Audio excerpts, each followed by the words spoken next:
Roy Rogers and Dell Evans had a little girl with Down syndrome. Her name was Robin, and she sadly passed away. And Dell Evans wrote a book called Angel Unaware. Prior to the 1950s, if you had a child with a disability, the general census was that you had to have done something wrong in your life to have a child with a disability. Dell Evans wrote this book in the early 1950s that said, you got it all wrong, guys. If you have a child with a disability, God has entrusted you with one of his angels. She then donated the proceeds of that book to a new organization that became the ARC. So the first school, one of the very first schools for children with disabilities, was called the Robin Rogers School in Lima, Ohio. It still exists today as the ARC of Allen County's office. But anything that's dealing with people with disabilities, I say conception to resurrection, the ARC has probably had something to do with it. So today we're going to talk primarily about Medicaid and waivers. Our session is called, I think it's called Medicaid Waivers and Such. And such. That was your title. Yeah, because there is never a time when David and I speak that we don't talk about the and such. So we're going to talk for about an hour, a little more than an hour this morning, and then this afternoon we'll have a session where I think we're going to be in this half of the room where you can just sit and talk about whatever you have and you want to talk about. But feel free to interrupt us this morning as well to talk about things. So let's start with Medicaid. Medicaid is a health insurance program for poor people. It's the Obamacare of the 1960s. I doubt many of you were alive when President Johnson was president, but he helped create what we now know as Medicaid. It's the Obamacare of the 1960s. It's a health insurance program for poor people. And our families in the 1960s said, my kid has a disability. If it weren't for me, yeah, they'd be poor. Therefore, Medicaid has two components. One for people that are poor, and one part for people that are aged, blind, or disabled. It's called ABD Medicaid. It's the same package, but the rules on the ABD side are a little wonky sometimes. Those of you who have been in this field or have a child with a disability, you know most of what we do is a little wonky. And it's hard to pin down sometimes, okay, where do I fit? What do I do? So Medicaid starts with going to the Job and Family Services office and applying for Medicaid. Or you could do it online through the Ohio Department of Job and Family Services or the Department of Medicaid. If your child is under 18, they're going to look at the entire family income and assets. And while your child might have a disability, if they're not also poor, they're not going to qualify for Medicaid. Okay? So what's poor in Ohio? Poor in Medicaid is I don't have access to more than $2,000. And I'm not making a whole lot of money. You know, it varies. They use different adjustments, but I can't be making more than about $1,600, $1,800 a month as the person with a disability. Okay, but then there are other things. There's something called Magi. There's all sorts of ways to get in, but if your child's under 18, chances are if you live in a middle income home, you're not going to qualify as a child for Medicaid. Okay, at 18, anywhere in this country, you're an adult. And at 18, whether I have Down syndrome, cerebral. We talk about being in the school system and dream your dreams and the positive. You're dealing with systems that are based on the negative, what you can't do. Again, it's not about the label, it's about your inability to do something, and it's tied to funding, okay? So Medicaid is critical in our system and critical to when we talk about waivers in a little bit. You don't have to have a waiver to have Medicaid. Many of our loved ones at 18 qualify for Medicaid, and then they also qualify for a Social Security benefit, SSI, typically. But Medicaid's the front door to many benefits. Medicaid will also provide things such as home health care for people that don't have other services, but they have a doctor that's willing to prescribe typically 14 hours a week of home health care for activities of daily living. So even if you have a waiver, if you just have Medicaid, your doctor can prescribe 14 hours a week of home health care for activities of daily living, where a home health care aide that works through a home health care agency is able to come into your home in 2-hour increments to do activities of daily living. That's getting up, getting dressed, getting fed, getting a shower, those kind of things. It is not respite care. It's someone coming in because back in 1966, Aunt Mabel fell down and needed someone to come in and give her a shower or a bath. Because Aunt Mabel got it in 1966, your loved one on Medicaid in 2024 can get it because he or she is also on Medicaid, and your doctor has said it's medically necessary for David to be clean. Therefore, we're going to send someone in to give him a shower. Important to remember that the person coming in to do home health care aids, be a home health care aide, is not coming in to teach David how to take a shower. She's coming in to give him a shower. Just like the nurse doesn't come in to give you a sponge bath to teach you how to bathe yourself. She's just doing it for you. Medicaid is the medical insurance on the health side, okay? I like to say it's the difference between habilitative and rehabilitative care, okay? So keep that in mind. So, here we go. Okay, here we go. I am not good at math. Dave does all the math stuff in our office. I've got a 1970s calculator that's this big on my desk. Our budget is done on a 1970s calculator. It's vintage. Anytime I go to an office supply place, I buy those rolls of white paper. I could have a ticker tape parade when I do our budget in the fall. You know, I try to tell him there's a calculator on the computer, but I don't know how to do that. He gave me 2 screens for my computer. Oh boy. Those of you who have been on Zoom calls with me before, if I disappear, it's because I don't know where you are on those 2 screens. He's got 3. I don't know how to do that. Well, anyway, you're getting way sidetracked. So, Medicaid has something that other health insurance companies don't have. Medicaid has something called long-term care. You know that if you're my age in your late 60s and you think you might need to go to a nursing home someday, you have to buy that extra policy for long-term care. Medicaid has always paid for nursing homes and something called an intermediate care facility. Within Medicaid, those are called institutional services. Whether you like that word or not, it is what it is. And Medicaid has always covered institutional care. So if I live at Southwest Developmental Center, or I live in an intermediate care facility, or even a local nursing home, it's my Medicaid card typically that's paying for my services 24 hours a day. It includes room and board, and my Medicaid card is paying for that. So that Medicaid card is typically 60% federal, 40% from the state treasury. Just add a little bit of math to that for you. And that's where my math question came in, and I thank you for following. Well, I think it can fluctuate too. I think at one point, during the pandemic, there was extra funding coming in. I think it might be like 63-37, but we always say 60-40. It's an easy. So remember those numbers, 60-40. 60% of Medicaid about is federal funding for your Medicaid card, whether you have a traditional Medicaid card or you're on managed care, which is CareSource, Molina, Buckeye Health, all of those. It's about 60% federally funded, 40% state.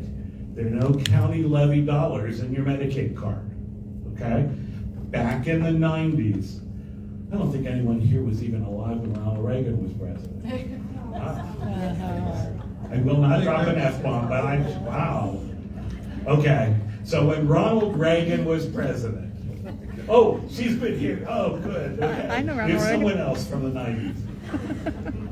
Okay, so when Ronald, oh, good, we're all gonna self-identify.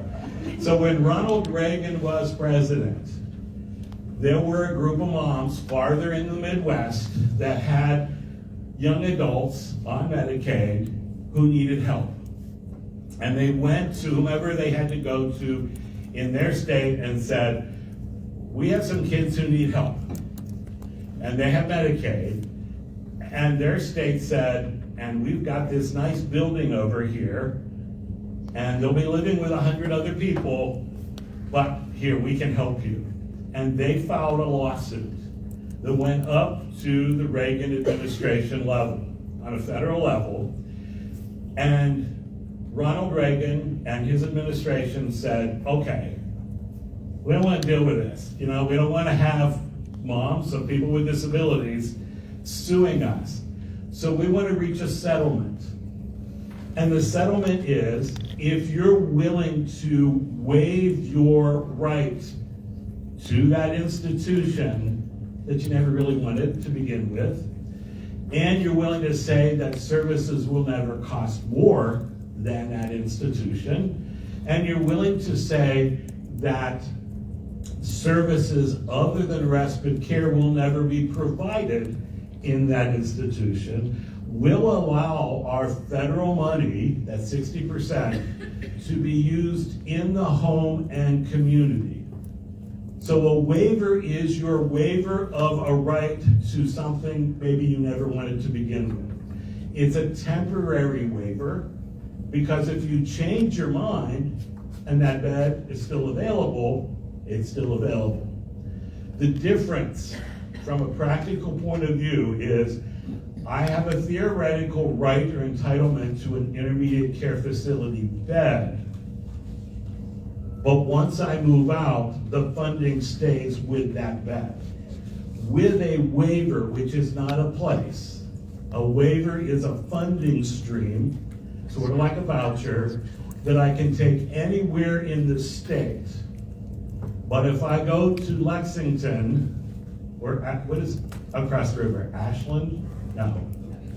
Covington is across the river. If I go to Covington, I can visit. But if I move to Covington, I lose my waiver, because the deal is with the federal government per state. So Indiana, Kentucky, and Ohio all have different deals with the federal government to use their 60% to provide services in the home and the community. If I decide I want an intermediate care facility bed or a nursing bed, I can choose anyone, and they can decide whether they can serve me and whether they're going to take my Medicaid card. The same thing works on the waiver side. I have free choice of provider. The difference, again, is I choose a bed in this building, it's the bed in this building. I have a right to leave at any time, but my services stay there. I keep my Medicaid card, but my services stay there. If I get a waiver in Hamilton County and I move to Ashtabula County, I keep my waiver. Okay? All right. Any questions? Yeah, go ahead, sir. So if we go into another state, does it give us an enroll? Is it easier for us to connect or start all over? You start all over. Yeah, you would unfortunately start all over. So the question was, if I move to a different state, would I have a sort of a head start if I had a waiver in Ohio and I moved to, let's say, Kentucky? No, you basically would start over in that new state. We have lots of families that will come to us and say, well, I want to, we're going to move to Florida. We're retiring. We're taking our loved one with us. Florida is not really known as disability service state in the first place. So, yeah, you would start all over. Right. But even with Medicaid, you're going to qualify for Medicaid in any other state, but every state is different, even with Medicaid. So if you're on Medicaid here and you move to Indiana or Kentucky, you have to reapply for Medicaid. And it's a health insurance plan, and every state's health insurance plan is different as well. So just because you get dental services here in Ohio, if you can find a dentist, dental services are not covered in West Virginia. Think employer insurance, there are optional benefits under Medicaid as well. Yes, ma'am? So I have a 9-year-old, so Okay. younger. So when this is approaching us, like what time would you recommend? Like, is it only at 18? Is it still happen? Like, you can still apply when they're in high school, like still in the educational system? Like, how does that work? It's gonna depend on your family income. My dad was a steel worker in the Youngstown area. There were times we lived in poverty, and I am positive my parents did not know they would have qualified for Medicaid. Right. He would be laid off, and there was no income coming in. They understood, we didn't even have food stamps, we'd get the cheese and, surplus food. But I am positive they didn't know they would have probably qualified for Medicaid as a poor family, because they never it was we didn't know they were poor. We were poor until someone knocked on the door and told us. That was our family. It's like, okay, I'm not hungry. I've had my third set of hand-me-down clothes before. We talked about having spaghetti with the sauce so thin that it rolls off the plate if you pick it up. So there isn't any one time, 18 for sure. But when we talk about waivers, there's a game changer going on. Yeah. Well, that's what I was gonna ask too, because I have a waiver for my son. And Yeah. sorry. Right. And I'll repeat it. it was a fight with the Ohio Revised Code versus. Right. So the big game changer on Medicaid, waivers are a Medicaid program. Thanks to the Ronald Reagan administration, we have waivers. Unlike an intermediate care facility, waivers are state by state. Well, that is like that. But applying for, if I'm offered a waiver by the state of Ohio or my county board, and I take that offer of a waiver to Job and Family Services when I apply, they in essence, they hate when I say this, waive family income and assets. So if you have a waiver, you have Medicaid. And waivers are birth to death. So if I have a waiver and I apply, my child under 18 is going to apply, or is going to qualify for Medicaid, as long as my child doesn't have more than $2,000 in assets. And it doesn't have an income. And assets are not only liquid assets in a checking account. So do you have John Eagles here? Okay, you have Kroger. Kroger has a pension plan that a 16 or a 17-year-old can participate in if they're employed at Kroger. That's an asset. Even though if a 17-year-old made a withdrawal from a pension plan and got a severe penalty from the IRS, it's still an asset. So if I can get my hands on something that's worth $2,000, even though I can own a house and a car and still be qualified for Medicaid. Yes, sir, back in the So we got runners with a mic now, so hopefully we should be on. Maybe not. As a program provider, how would we go about learning whether our programs could qualify for someone with a Medicaid waiver so we could participate? Okay. Where do we start? Okay. You go to the Ohio Department of Developmental Disability website and click on how to become a provider. I mean, that's the process. Many of the county boards, especially here in this area, will help you, but you work for the state of Ohio, not the county board. The county board authorizes your service that's put in the plan, but your pay comes from the state of Ohio. So you literally go to the Department of Developmental Disability website, click on, there's a provider kind of icon, and there is a certification wizard. If you're an agency, you have to prove that you're incorporated. You have to have at least someone in mind. If it's a company, there have to be at least 2 employees already. You have to demonstrate a lot of different things. The owner or the CEO has to meet certain qualifications, and you have to go through a series of training. It's supposed to take 20 days. It typically takes 2 to 3 months to go through the certification process. He wanted to know if he's an organization, how would he become a provider of service and be paid to provide services under a waiver? It's through the Department of Developmental Disabilities. So we've got these waivers. A little bit of a history lesson. Back at the turn of the century, Ohio ranked 47th in the country in the use of 47th in the country in the use of Medicaid dollars to help people with disabilities.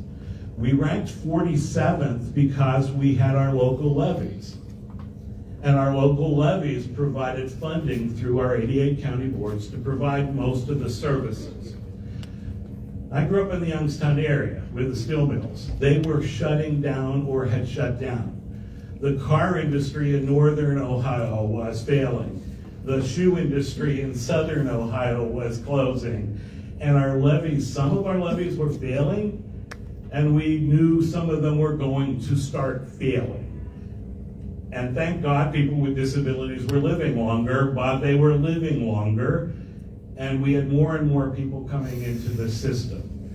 So around 1999 to 2001, we came up with an idea of where can we get more money. We had gone to the State House, and they said, we just don't have any more money to give you right now.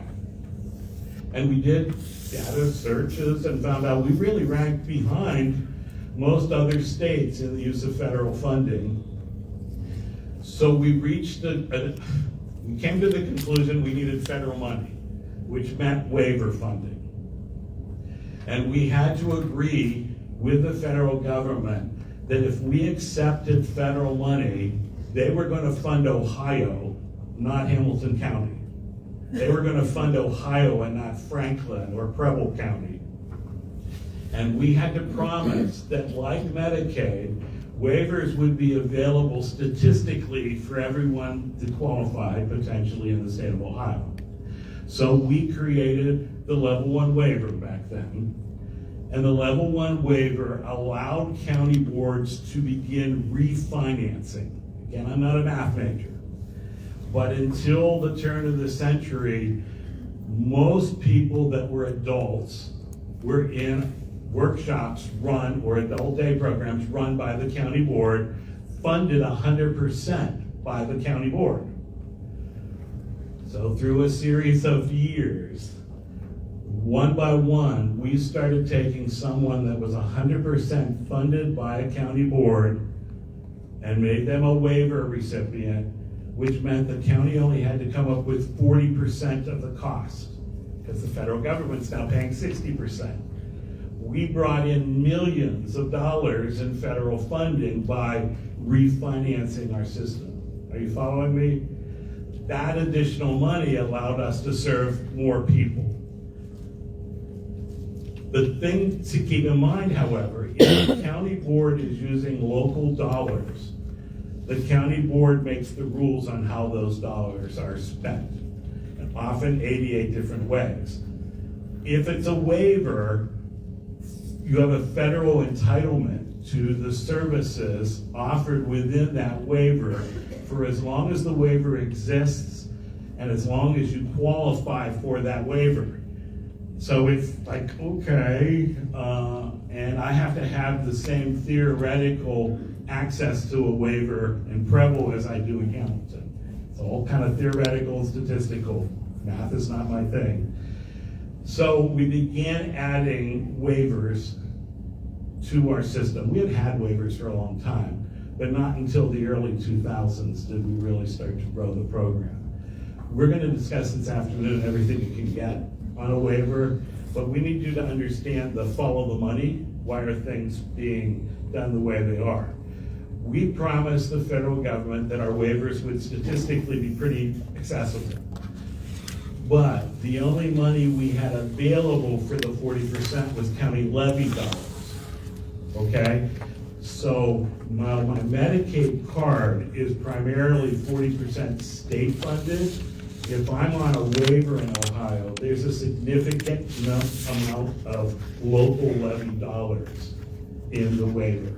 And the counties then obligate themselves to pay that 40% match for as long as I qualify and as long as that waiver exists.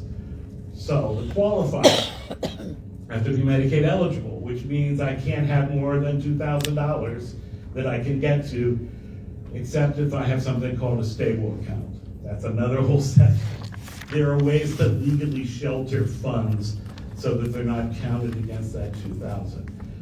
And I also have to meet something called level of care. So I mentioned to qualify for Medicaid, disability is my inability to be gainfully employed. On the waiver, I have to have a functional definition of my developmental disability. So if I have autism and I can't communicate verbally, I can't socialize, I can't transport myself, I can't get around, I'm probably gonna meet the level of care. If I have Down syndrome and I drive a car and I have a full-time job, I might not qualify. It's not the label on my head to qualify me for a waiver. It's how I function. So if I'm Sheldon Cooper on the Big Bang Theory, I'm not getting a waiver. First of all, I've got a job in my physics department, and I'm not going to qualify for Medicaid. Yes, ma'am. Okay, what is gainfully employed? Obviously, on one side, you have somebody who's working full-time. Yeah. What is gainfully employed? If I work 15 hours a week for minimum wage, am I gainfully employed? No, probably not. Where is I've got. Where's the line on the continuum? I got the flyer or I've got the fact sheet in the back. I'll get you. There are actual numbers, and they change. If it's part-time, it's okay. There's also something called Medicaid buy-in. There are all sorts of ways. So our family members have to be poor. But in the eyes of the State House and Congress, our loved ones are, quote unquote, the worthy poor. So there are different rules for people with disabilities on what is gainful employment and how can I avoid getting kicked off of Medicaid. So come to our session in the afternoon and I can get you more details. I've got a chart in my box back there that actually indicates that you're not gonna have a problem at part-time in minimum wage. You're gonna have a problem 40 hours a week unless you signed up for something called Medicaid buy-in. But it's not impossible. It's not impossible. There are ways. Okay. I feel lost without having a mic. Okay. Well, you can grab this. If a person. Hang on, maybe I'll get to you, sorry. You don't like the mic, do you? Not particularly. If a person is a guardian of an individual that is about to turn 18. Right. When they have to reapply for Medicaid as now an adult, do they go off the income of the guardian, or is that person? Guardianship has nothing to do with any of it. No. So they're treated separately, so they only go off. Once I'm their 18, I'm an personal adult, and only my income and assets matter. Okay. And then lastly, how does the wait list for the waiver, Okay. we talked about, funds from the federal and 40% from the state. So how does it go into determining, how long the wait list for an individual? It's a great intro. Thank you. Okay. So, yeah. Yes, ma'am. One quick question, Sure. 529s, do those count against, like the college funds? My Mhm, parents it does. started a college fund for my daughter, but I, you know what I mean? Like, I don't think she'll ever Yes, be it able to does. make use of it. So does that count against or Yeah. count as her assets, or should I have that transferred to a stable account? I would transfer it. I'm not an attorney or an accountant, but if she can get to it, it's an asset. Yeah, it's whatever so even whole life insurance policies are an asset. When I started college, my mother had a very small whole life insurance policy that she handed to me, and I was able to go to the bank, cash it in, and buy my books for college. It was an asset. It counted, it was taxable income. So as long as your educational fund is in there, but if there's the potential I can take it out, it's an asset. So there are a lot of, call us if you have specific things like that, we can help you through. Yes, Hang on, let me get there. You're fine, you're good. I have a question. So I'm a vocational educational coordinator at Cincinnati Children. So we help kids ages 16 and up get services they need as they transition out of high school. So just that little trick. If anybody in here needs help, have your doctor make a referral, okay? A lot of our rural counties are totally refusing waivers because they're saying they don't have the funding. They qualify for the waiver, but if the county is saying they don't have the funding, I know one of our eastern You're not counties allowed to say that. yeah, they got in a lot of trouble in one of our counties recently, but they're still turning families away. I've helped families appeal the process, and they still have their attorneys be really aggressive with them. So what would you recommend So us telling them? let's go through the process then. Okay. Thank you. So it used to be, you'd call your county board and say, hey, I want a waiver, and they put you on a waiting list.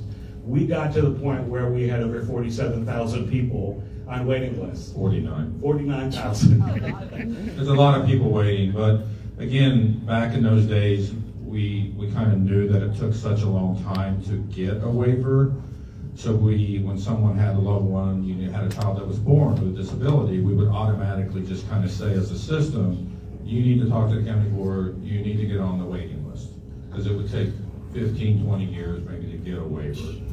Now there is what we call a needs assessment.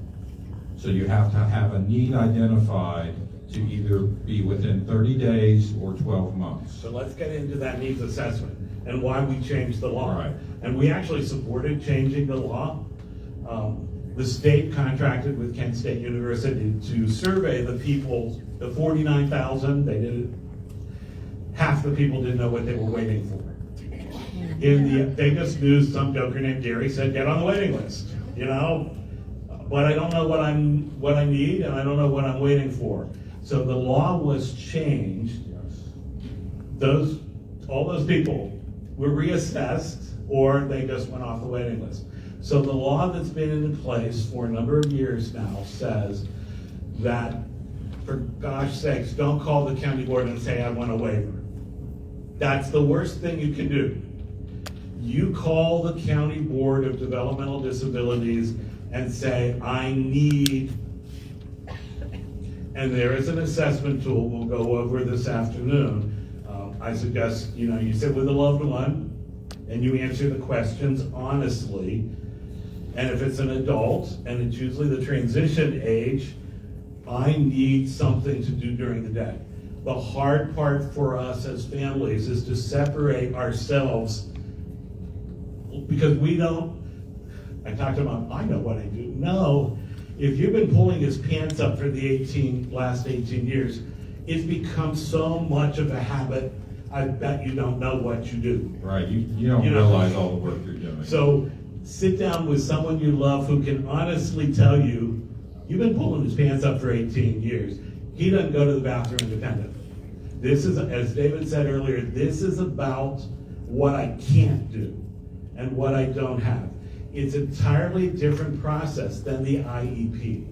It's going to look similar, but because of federal law, you have a right to a free and appropriate public education. You don't have a right to anything in the adult world, other than Medicaid if you qualify and SSI if you qualify. You do not have a right to county board services, other than a case manager, an SSA. All the other services are not in law. It's if I have the funding as a county board, or if I'm able to express a need that gets me into services.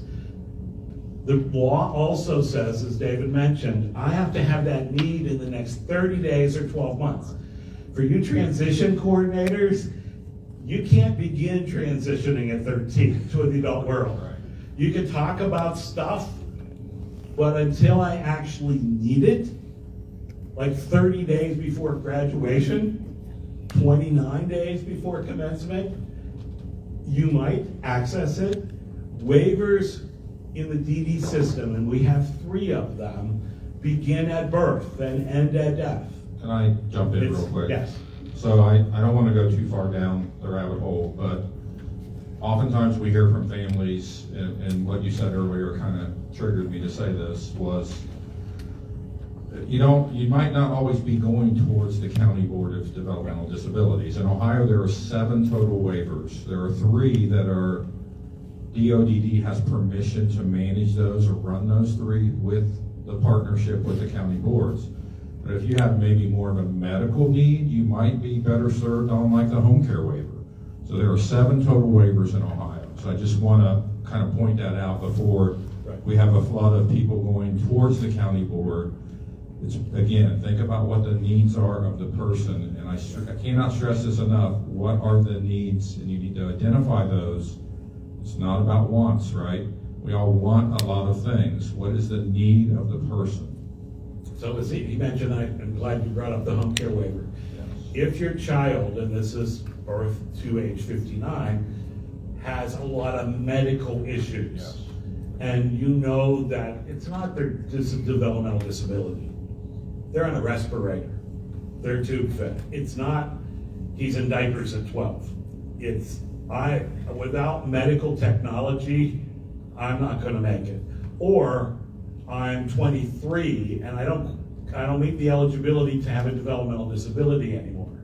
I had a car accident at 23. I don't qualify as having a developmental disability, but I functioned that way because I was hit by a car. I was in a motorcycle accident. I jumped into the lake head first, have a spinal cord injury. Those kind of things would qualify for the home care waiver, and the home care waiver is often administered by the local area agency on aging. There is no waiting list, and I have to meet what's called a nursing level of care. It means my waiver is my waiver to a theoretical right to a nursing home, and I have to function like I would otherwise have to live in a nursing home. My mother was on something called the passport waiver, which is a senior citizen waiver for those of us that are 60 and over that would otherwise have to live in a nursing home, and you have to meet Medicaid eligibility, okay? Okay, so we gotta get away from the old way of saying, I'm going towards the system and saying I need a waiver. There's a needs assessment, right?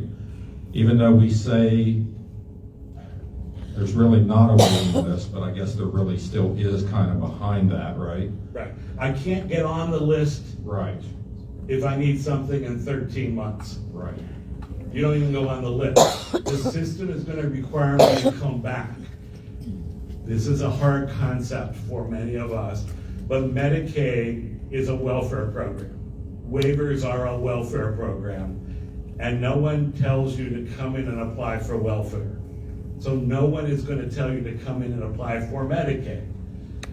We have great people in the developmental disability system and throughout our county boards, but this is the system they're dealing with.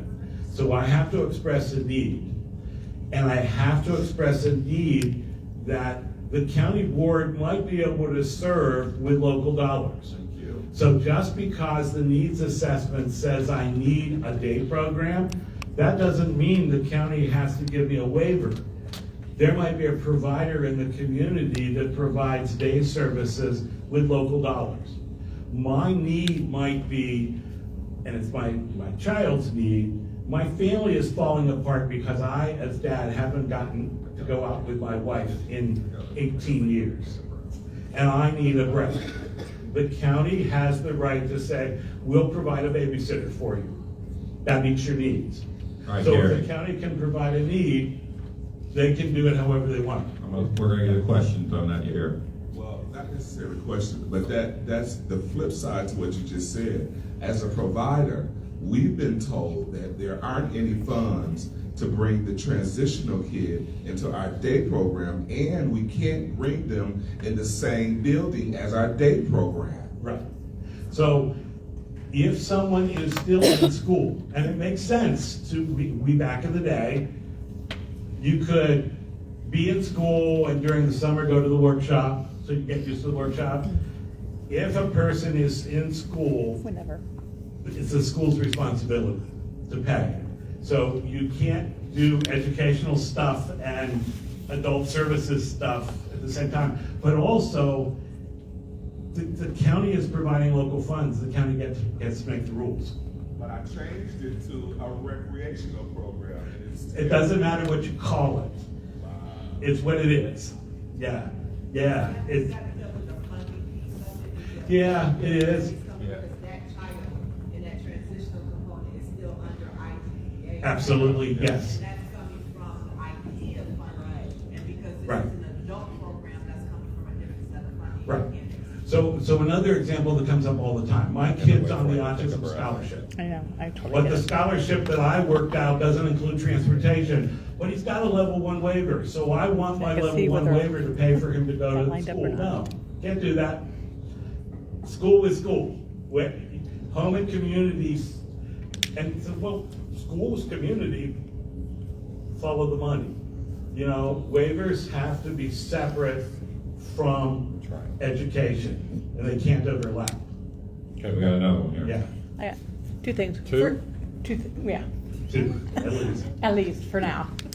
Okay, the first thing I want to say is to your 22nd birthday.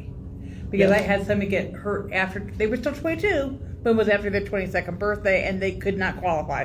It's to the Not 22nd always, birthday. not always. So federal law says I have a right to an education to my 22nd birthday. The Talking about the school has BMC the waiver. option to finish the school year.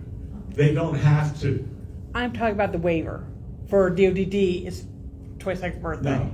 That's what they were told. No. Just to No. Because 0 to 22, 22 over, they had to go to Medicaid for a waiver. No.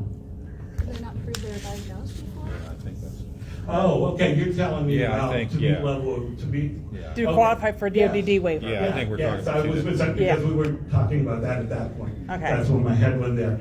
Yeah, a developmental disability is anything that occurs before, during birth, or up to the age of 22. So on the birthday, it's not, oh yeah, he's 22, but he's past his 22nd birthday. Right, yeah. So that is true, That's it's why the I- definition of a developmental Right, that was my disability. question. That's what I meant when, if I'm in a just motorcycle clarification. accident at 23, I don't have a developmental disability. Okay. I don't have a developmental disability, even if I was born with what people thought was a developmental disability, but at age 23, I don't function like that anymore. I don't have it. It's a functional definition. So it's not my label. Autism is a huge spectrum. Down syndrome is a huge spectrum of functioning. We have people with Down syndrome who do not qualify for developmental disability services because they don't function like someone did in the 1960s who had Down syndrome. They're driving cars and have full-time jobs. And they can, so they have Down syndrome, but they don't have a developmental disability functionally. I might still grasp that label. We also have people where the parents did not want to label their child during school. Parents died, and I'm 40, and I have no documentation that I was ever diagnosed or labeled. You don't qualify. You have to be able to provide proof that you became disabled before the age of 22. It's the system. But I might qualify for the home care waiver, which does not require me to have a diagnosis before the age of 22. Yes. Alicia. Hang on, Alicia. I'm getting there. I just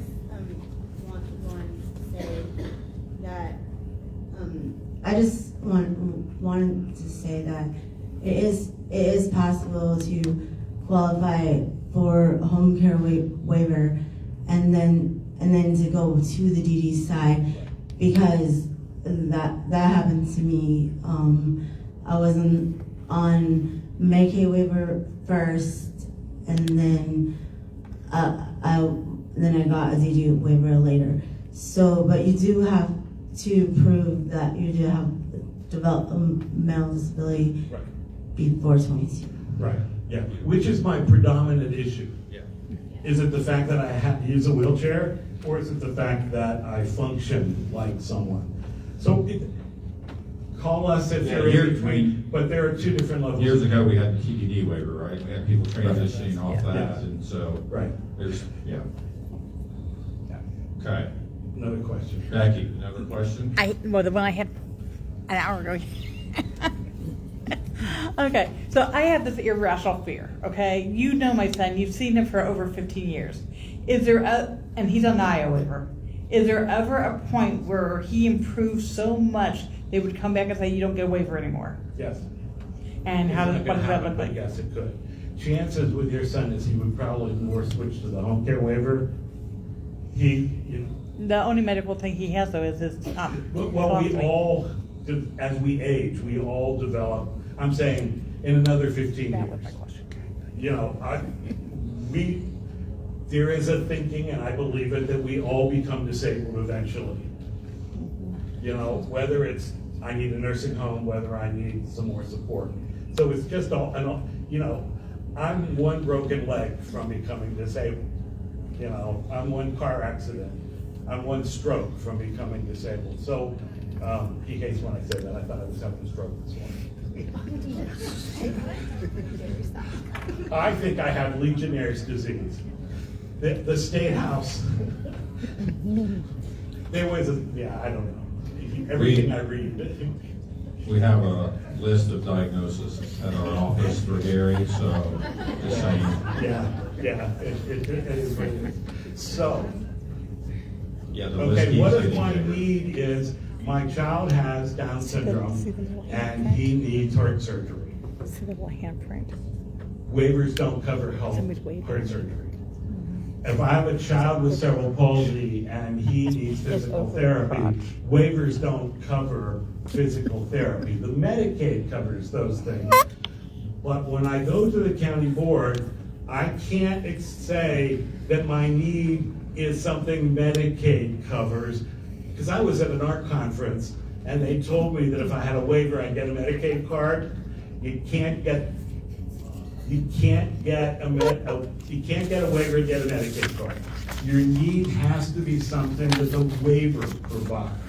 And again, the county doesn't have to give you a waiver if they've got local funds that can meet your need. So even if I need a fence, we have a county in eastern Ohio that, in certain circumstances, will build a fence with local dollars. Or I need a GPS bracelet on Gary because he wanders. Oh, we'll buy you a GPS bracelet. You know, the county has the right to do that. So in our system, the younger the child is, the harder it is to get this because there isn't a legal obligation a parent has to do. And when you express your need, you again have to separate yourself. What are you doing that a typical parent is not doing? It can't be educational. It can't be medical unless you're applying for the home care waiver. It has to be above and beyond that. We have one county that I work with really a lot that says we're not paying for babysitting. Well, it's not babysitting. He's 16 and 16-year-olds don't typically have a babysitter. But I can't leave him alone and I need to occasionally go to the grocery store without him.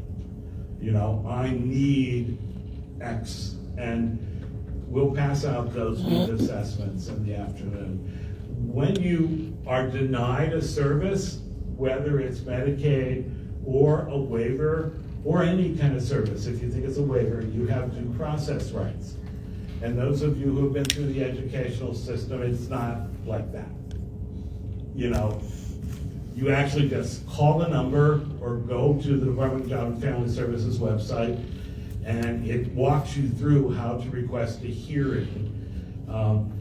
If there's a denial of services, if there's a delay in services, that's usually if I have a waiver and it's been 3 months since I asked for something, you have a right to appeal that.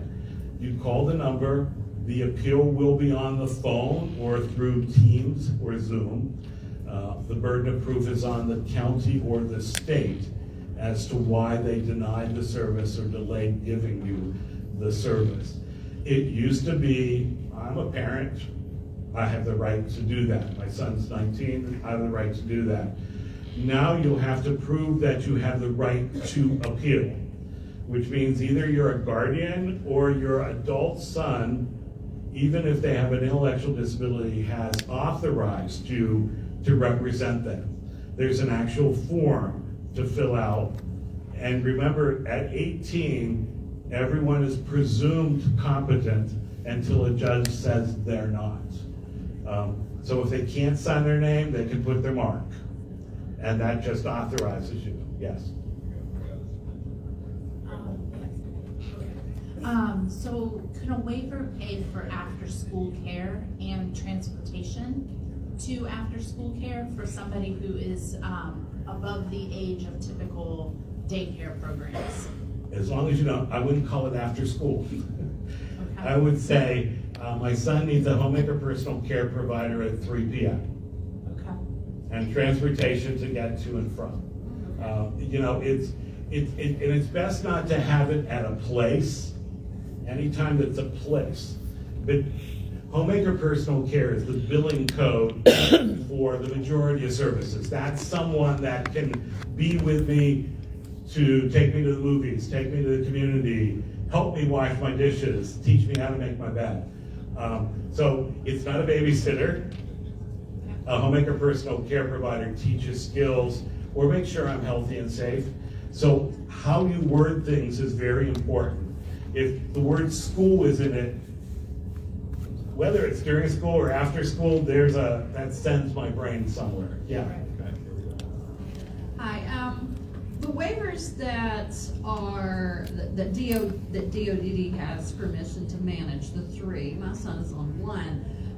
Is that waiver going to continue till death, or is there going to be somewhere along the line that he's going to have to jump over here or jump over there? So waivers can change names. I've never experienced, I've been here 27 years, that any one waiver's been dumped, that another one wasn't created. That would be political suicide to dump 30,000 people off of a service. So I'll give you an example. We have the IO waiver, the level 1, and the self. We've been working for a number of years to combine the level 1 and self, to simplify. And the promise that I know is going to be kept is no one will lose what their services. There just might be a new name to this other waiver. John Martin, the previous director, used to tease me that he was going to call it the Gary waiver, because I've been harping on it for decades, that it's just too complicated. So we really believe that the level 1 and the self will be merged together in the next 2 or 3 years. It was going to happen before the pandemic, and then, the pandemic hit. Well, I think if we are looking at the system as a whole, and the funding instruments that are used to determine that, the ODDP or the acuity assessment, which, by the way, Deloitte is working with DODD to kind of look at all that stuff. If we're truly assessing people on a need, we need a valid instrument and a waiver, single waiver, I think, in Ohio. Hopefully we can get to that point in the future. But it's a question that comes all the time. How can they kick me off? They can kick you off a waiver in a number of ways. It doesn't happen. But if the number 1 way is, if I lose my Medicaid eligibility, I can't be on a waiver. Waivers are Medicaid. So if some relative dies and leaves me $100,000 that I can't shelter right away, I'm no longer poor, therefore I'm not eligible for Medicaid. And if I'm not eligible for Medicaid, I can't be on a waiver. There are ways to legally shelter things very rapidly, but we encounter parents sometimes who don't think about, well, I have to always be eligible for Medicaid. And 6 months goes by, and anytime your Social Security number is on anything, everyone knows about it. Social Security knows what Medicaid knows, and Medicaid knows what they know. It's all part of the system. So you have to always be Medicaid eligible. Second way is I always must function like I have a developmental disability. So I get on the waiver even at 17. And at 21, I don't function the same way I did at 17. I got a full-time job that's paying more than minimum wage. I got my driver's license. I live in my own apartment. I'm not functioning like someone with a developmental disability. There's a risk I could lose my waiver. Or the third way, and you know, honestly, I've never seen this happen, but years ago, we had an audit from the federal government about how we were spending our waiver dollars. And they visited a man in Columbus who had diabetes. And he had a box of Twinkies under his bed. And his plan, throughout his plan, said, he likes a wheat, no, but he can't. And Medicaid said, we said, he has a right to eat Twinkies. And Medicaid said, not on our dime. You have to, if you're purposely doing something that affects your health and safety, and you know you shouldn't, it's not like I have an intellectual disability and I run into the street and they told me not to and I still run into the street. It's not that. If there's something in my plan I'm supposed to follow and I refuse to do it, it's like if I have a doctor and he's given me doctor's order, I'm supposed to wear a CPAP at night. I can't sleep, so I don't do it. He's not my doctor anymore. He won't serve me anymore because I won't follow his orders. It's kind of the same thing that we told you you're not supposed to do that and you do it anyway. You have a right to not do it, and we have the right not to pay for it.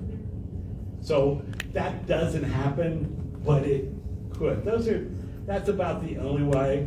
It's not going to be the county board's out to get me. You know, I know a lot of people think that's not going to happen. I think you also have to use the service within a year. Oh, yeah, and if you don't use it, you lose it.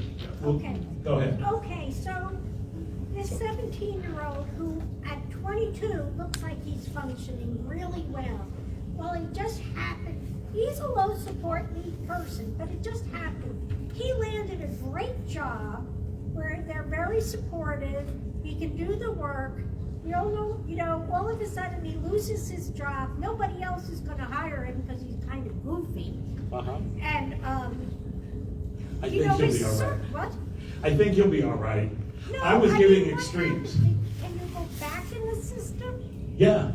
I mean, you know, when you're, because I can imagine some people, I actually remember a few parents from this, when I went to a support group, and their kids started out great, and then they lost their job, and there wasn't any. You always have to keep in mind that I always say the developmental disability system thinks with its heart, and the Medicaid system thinks with their head. So our system, as wonky as it is, has a heart, and I've never seen that happen. I just wanted you to know that it could, but it doesn't. The other way, and David mentioned it, I don't know that you heard, the other way, and this affects people every year, if you don't use your waiver, you have proven you didn't need your waiver. Even if I couldn't find a provider, well, you're still here. You know, if you don't use it, you lose it. So there are ways to use your waiver that doesn't require. So, okay, buy a piece of technology. You used it. So they're telling me, okay. All right, so it's a little bit after 11. We're doing a session in this room again at 1. There is lunch is provided out these double sets of doors. There's the coolers with soda and water. Thank you guys, and we'll be here at 1. Well, no, the directors will be here.